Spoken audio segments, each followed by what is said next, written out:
1:32కి పెద్దగా ఎవరు తలుపులు కొట్టారు, విరగొట్టేసేట, తలుపులు తీయండి మేము పోలీసులు అని అరుస్తున్నారు. నెమ్మది కట్టెన్ తీసి చూస్తే వాళ్ళు ముసుగులో ఉన్నారు దొంగలు. అయ్యి బాబాయ్ వీళ్ళేంటి పోలీసులు అంటే తలుపు తీసేస్తానని ఇలా అరుస్తున్నారు అనుకున్నాను. ఇప్పుడు ఏం చేయాలి నాకు అర్థం. అప్పట్లో సెల్ ఫోన్స్ కూడా లేవు ఇది జరిగినప్పుడు. సుమన్ లేపాను. సుమన్ అన్నాడు మనం ఇప్పుడు ఏం చేయలేమమ్మా, పడుకో, ముసుగు పెట్టేసి పడుకో, వాళ్ళే తలుపులు కొట్టేసి వెళ్ళిపోతారులే, మరీ తలుపులు బద్దలు కొట్టేంత పని చేయరు అంటే వాళ్ళు వెంటనే తలుపులు బద్దలు కొట్టేస్తాం అని అరుస్తున్నారు. తలుపు తీయండి లేకపోతే మేమే బద్దలు కొడతాం. సరే అని సుబ్బరాజ్ గారికి ఫోన్ చేసి, ఆయన మా ఇంట్లో ఉన్నారు. అప్పుడు మీకు ల్యాండ్ లైన్ ఉండేదా?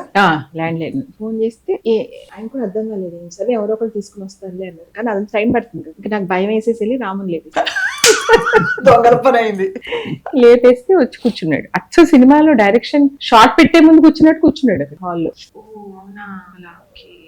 కానీ జనరల్ గా ఎప్పుడు థీవ్స్ ఫస్ట్ అది ఫోన్ వైర్ కట్ చేస్తారు, కట్ చేయకుండా ఐ డోంట్ థింక్ సో అన్నాడు. కాదురా మళ్ళీ తలుపులు బదులు కొట్టేస్తావు అని అరుస్తున్నారు అక్కడ అంటే. ఓకే సంజయ్ ఫోన్ చేసి, సంజయ్ నా ఫ్రెండ్ అన్న, Sanjay I don't think they are thieves but Vijaya think so అని అన్నాడు. అంటే వాడు వచ్చాడు పరిగెత్తు. వాళ్ళు ఏం చేశారంటే ఇంకా తలుపులు కొట్టి వెళ్ళిపోతే అక్కడ బయటకు వచ్చి చూసాడు, అలా ఫోన్ వైర్లు వంక చూసాడు. చూసి ఐ డోంట్ థింక్ సో అన్నాడు.